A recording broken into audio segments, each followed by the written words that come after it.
Hello, welcome to the session OpenHPC running on multiple distributions. My name is Adrian Reber. I'm at Red Hat and I'm involved in high-performance computing, HPC, for about 15 years now. I'm involved in OpenHPC since 2017. OpenHPC exists since 2015. It's a Linux Foundation project and it's structured like probably any other Linux Foundation project. We have a technical steering committee, which does most of the technical things, as the name says, and then we have a governing board, which is, I guess they mainly deal with the budget and things like that. I'm currently elected by the TSC as the project lead of OpenHPC, and this is not my day job working on OpenHPC, and this is what all contributors of OpenHPC currently do. It's a project they do in their free time, basically. So high-performance computing, what is high-performance computing? This always seems to me like a difficult question because it can be many things and it can be something different for different people and how they're using it, what they're using it for. In the context of OpenHPC, we think of high-performance computing something like a system like this. So this is a pretty old picture, but I think it's still true to what we as an OpenHPC project want to achieve. So you usually have one management system which kind of controls the whole thing and runs the services that you need, and then you have compute nodes, hundreds, thousands of compute nodes maybe, and the compute nodes, they are often very similar, almost the same. Maybe you have a couple of compute nodes with GPUs today, maybe you have some high memory compute nodes, but the main problem, and like with any other system in a data center, you need to get an operating system on it. And high-performance computing exists for a long time, and it always feels it exists on the side of the normal data center setup. So the things in high-performance computing are often done a bit different. There are tools used you maybe have not heard before, but one of the problems you have to solve is getting an operating system on your compute nodes. And there are basically two approaches. I've seen often that people like to use stateless compute nodes.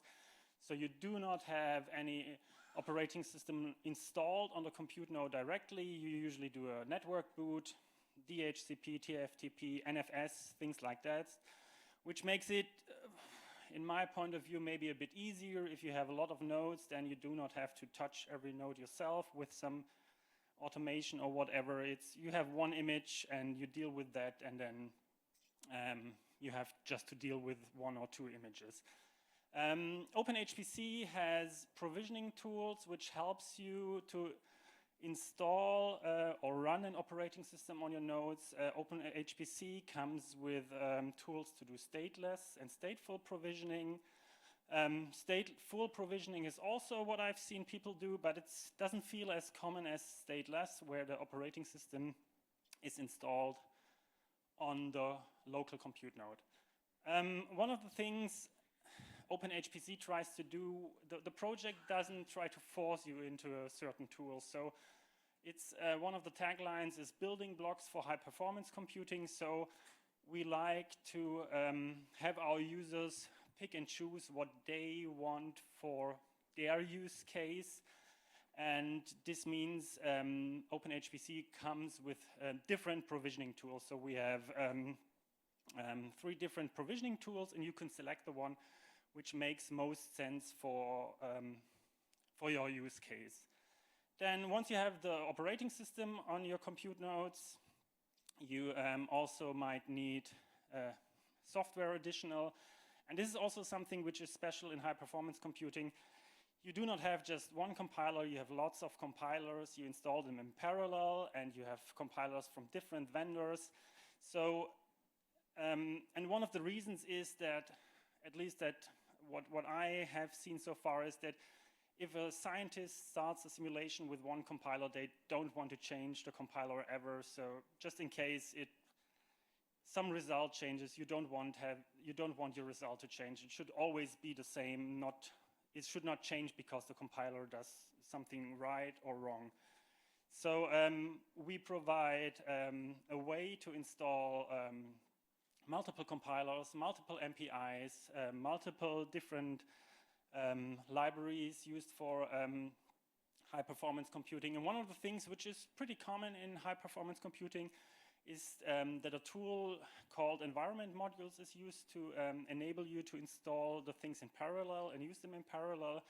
I think software collections around the RHEL 7 time was a bit into that direction. It might have been even compatible with environment modules, but in high-performance computing, it's very common to have that. There are currently 2 implementations. There is a Tcl-based. I just learned it's from 1991, so it's pretty old software, still around. And then there's a Lua-based called AlmaLinux, which OpenHPC uses today. So what's also common in high-performance computing is you have 2 different type of networks. You have Ethernet, usually for management stuff and maybe getting the operating system on your nodes, maybe distributing the jobs, and then you have a high-speed network, often something like InfiniBand. You want a network with low latencies so that your compute jobs can exchange data without waiting too much on each other and without losing CPU cycles while waiting for the data from some other compute node. It's InfiniBand often, or if you have some proprietary vendor solution, then maybe that's the one you have. And parallel file systems are also very often seen in high-performance computing in addition to NFS. Typical file systems seen in high-performance computing are Lustre, BGFS, GPFS, things like that, where you have where the users can store and retrieve the results of their simulation. Oh yeah, and then you need to distribute a job somehow, so you need a resource manager. And the resource manager, it's like a batch system, but a resource manager knows things like you can request, I want so much CPU, so much memory, wall time, GPUs, maybe licenses for software, and the resource manager will select the right compute nodes and assign your job to them. In the best case, the resource manager is even aware of network topology, so the resource manager can assign compute nodes which are close to each other, again, for low latency between their communication. All these things are very common, I guess, in high-performance computing.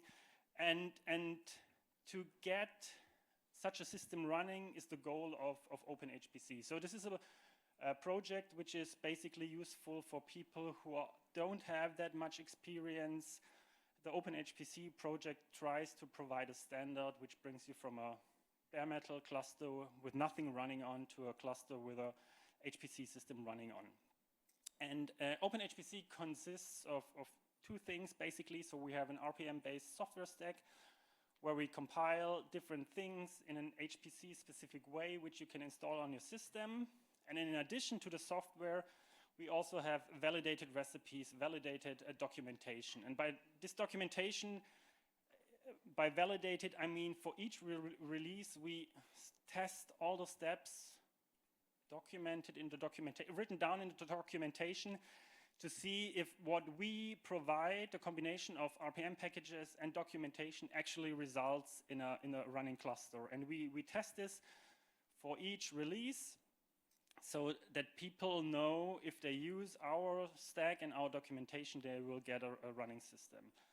Currently, OpenHPC supports ARM and x86 systems, and we build RPMs for RHEL 9 and clones, for OpenSUSE Leap 15.5, and for openEuler 22.03. The build system we are using is OBS. One of the reasons we use OBS is when the project started 10 years ago, OBS was a good match to build for different distributions, and For me, it was in the beginning a bit difficult coming from the Fedora world, Koji side. But today, I think the project is doing okay with OBS. It fits what we want to do. It solves our problems. We are lucky to only have a small amount of ifs because we have one spec file for all the operating system, and the ifs we are using are mainly for differences in dependency names. The packages are named a bit different on different distributions, so that's the main thing where we have a couple of ifs. I mentioned we have one spec file, multiple RPMs. So this is true in the case of we build for different distributions, but what we also do is, I mentioned we have different compilers, so we build with different versions of GCC, and then we build with the Intel compiler and with the ARM compiler. Those compilers are not distributed by us, but the resulting packages based on those compilers are distributed by the OpenHPC project. And so we have normally for each release at least 3 different compilers, and we support 4 different MPI implementations. So for a package depending on MPI and compiler, we already have to build one package around 12 times, 3 compilers, 4 MPIs. And then if you think about 2 architectures, 3 target distributions, so from one spec file we build around 72 RPMs. The result is more or less the same, it's just probably some ABI differences in the resulting binary. And to do this, we again use something that OBS helps us with. With OBS, we can inject certain RPM macros into the build of each package, and so we redefine for each build the compiler family and the MPI family, and then with the help of a bunch of macros, we get all those different packages built with the help of OBS from one single spec file, which results that we can provide a software stack like people expect it in high-performance computing without us having to do each build separately. It's all handled by the build system. We do not replace RPMs which are coming from the operating system. This is a bit like Apple, I guess. But what we do is we install sometimes newer versions of a package in parallel on the system. And to avoid collisions with packages provided by the operating system, we are doing a couple of things. This should be almost readable. So we're using something which I think it's called RPM coloring. So on the RPM name, it's easy. We have all packages suffixed with OHPC, so we don't have a collision on the RPM name level. Then all OpenHPC packages are installed into a different location, so we do not collide on the file system level. And then we use the thing which I think is called RPM coloring to differentiate our RPM dependency names. You see on the right there is an OHPC after HWlog SO15, and on the left it isn't. This is the package from the operating system in this case. And the reason why we do that is that, especially if a user has installed our package stack and then installs a package from the operating system, then DNF RPM might think, I already have the dependency HWlog SO15 installed on my system. I do not need to install the package again. But because we install the package in a different location, which is not reachable by the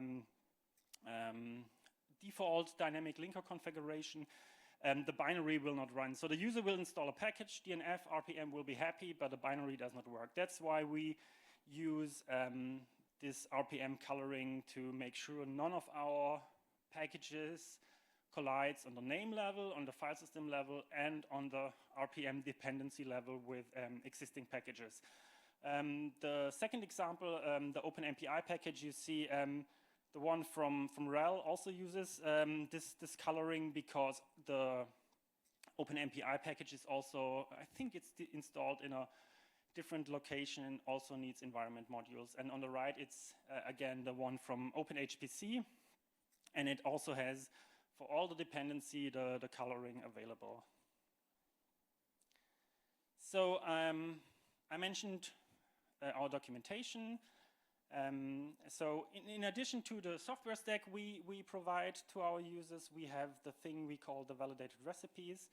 And I just want to talk about how we validate those recipes. So we generate documentation. It's a PDF, it's maybe 30 pages long, where we describe what you have to do, and then there's always a shell command which you should type in to do the thing we just described to do.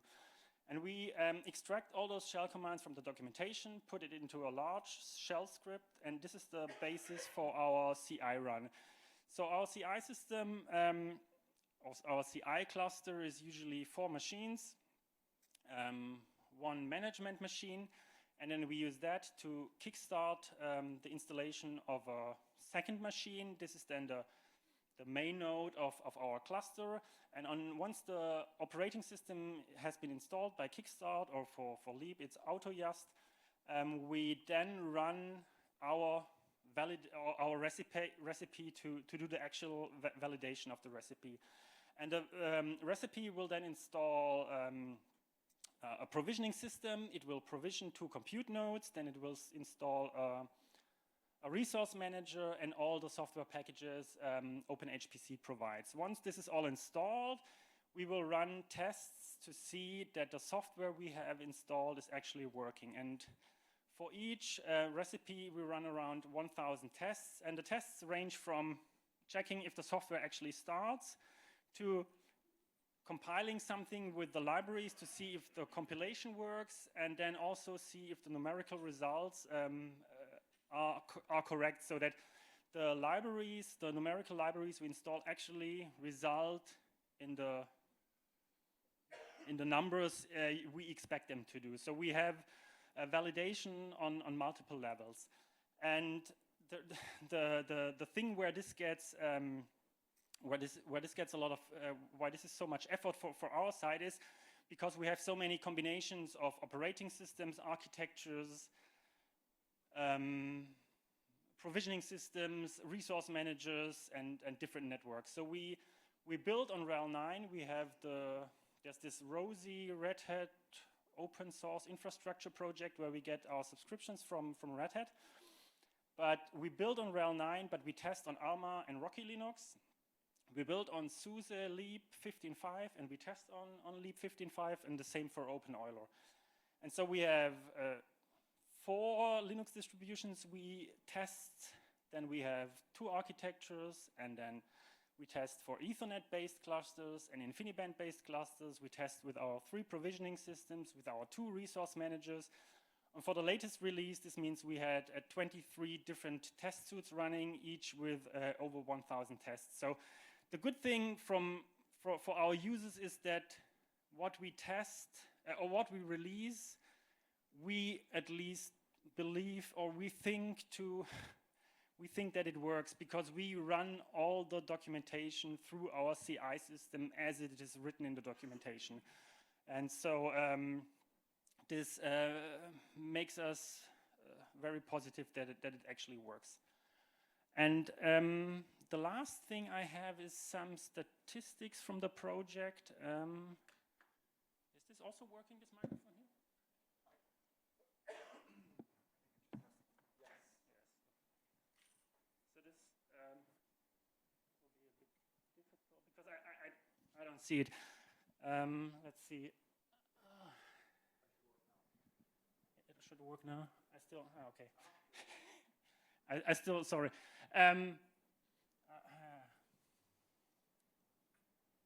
I don't have screen mirroring currently, so it's really difficult. This seems to work. Okay, so basically what I wanted to say is we as an open source project, we don't know how many users we have. We see that we have about 60, 70,000 unique accesses per year. Maybe 50% are kind of robots, so it leaves us maybe still 30,000 IPs are accessing our repository for the actual data, which is, I guess it's a pretty good number. And then I think this is where you see the difference between, sorry. Oh yeah, this is the series where you see how our different releases are used by people. So OpenHPC 1.x was used for CentOS 7. 2.x was used with RHEL 8 and 3.x with RHEL 9. And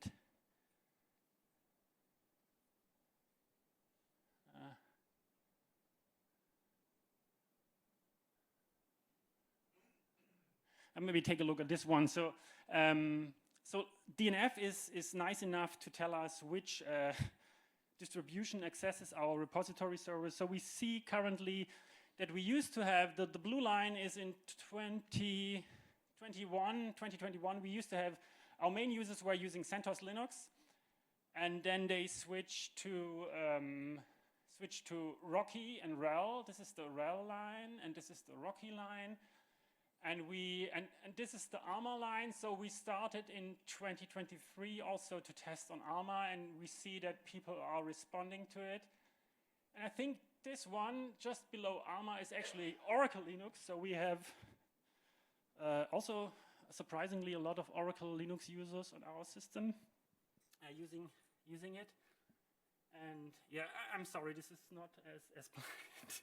But anyway, with this, I'm at the end, and thanks for your time, and happy to answer any questions about OpenHPC.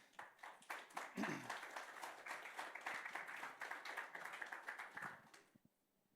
a mic?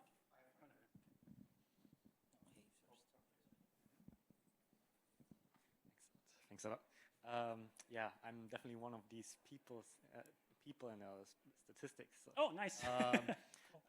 Yeah, I love OpenHPC, especially like I have my own cluster running, and it was super to just get started and have something as a basis. I have one thing that is very interesting, as you are publishing as a PDF, as far as I know. Yes, yeah. Those guides, which is super helpful. We just created out of that for the latest version, latest release, an Ansible role. Very simple for that one, because we looked around and there wasn't much out there in the community. Like there were some approaches, but they were all like not full, not complete. And I was wondering, do you have something else apart from these PDFs already, or do you accept contributions to like have something officially published in Galaxy for a specific version? I mean, I guess it would help. It's not super important, but yeah, have basically all of the steps in a role is nice to have. Yeah, sounds great. So yeah, what we do is pretty old school with the shell script, and people are regularly asking for Ansible. And a couple of years ago we discussed this, and then it was still not as there were more tools people were using, but it seems at this point most people using Ansible for this kind of stuff. And I think the challenge from ours, so we would love to publish something based on Ansible. The challenge from our side is how can we combine our shell commands from the documentation with an Ansible approach. So I don't know, maintaining both sounds unlikely to work for a longer time, and generating one out of the other is also kind of strange. So I'm not sure. So if you have any idea how to combine those two and have one solution, we're happy to take it, definitely. But I could imagine like a community operated one that is basically just, for example, me just publishing that to the Galaxy and then just trying to maintain it, but it's one that's out there that's maybe not directly suggested in any document, but is out there. And I know like maintaining both, especially if this is like something voluntary that is being done, OpenHPC, it's like we don't want to burden you guys with. Yeah, no, but definitely if there would be a good solution, we would yes. happy to take it. So this is not something we try to actively block. We just we're thinking about how to have one source of the information and not two. Yep, cool. Thanks a lot. Yeah, but reach out to us. Yeah. Yep. So I have a question regarding the queues for the batching system. Can you have those customized based on x86 nodes and GPU nodes, and it will understand that, for example, Slurm will need to have these queues created, and it will know which nodes and install drivers, or you need to plug in a configuration manager? I don't know. I'm not a Slurm expert. I'm just doing OpenHPC on the level to get it working. But if you need any details about Slurm, this is I don't know.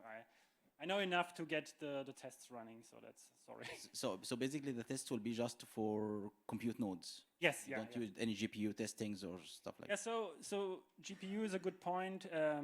People of course ask us, what about part of the, or include the GPU installation of the recipe. So in December, we were able to get 2 GPUs for one of our test clusters. So we are thinking about adding a chapter to the documentation, how to, I don't know, it will probably, how do you run the NVIDIA installation script, something like this. And then maybe, I don't know, the GPU situation will be a bit different with OpenHPC, but currently we left it out. The problem was we didn't have the hardware to validate our solutions, and on the same time it always felt like this was always really the thing. You went to NVIDIA and got a driver, and yeah, but at this point everybody's asking for it, so maybe we have to do something. Thank you.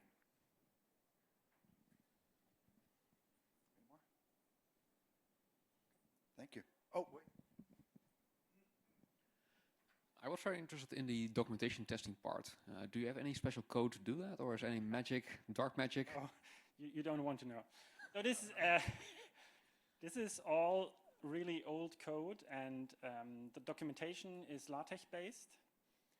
And somebody wrote a Perl script 10 years ago which extracts all the shell commands which are marked with a special LaTeX tag. So it's, in the end, it's horrible, but it's what we have. And again, this is also, it has been discussed, why don't we use something like Markdown? Because we don't need LaTeX in the end for what we want to deliver, but nobody has stepped up. But yeah, it's... That's so common.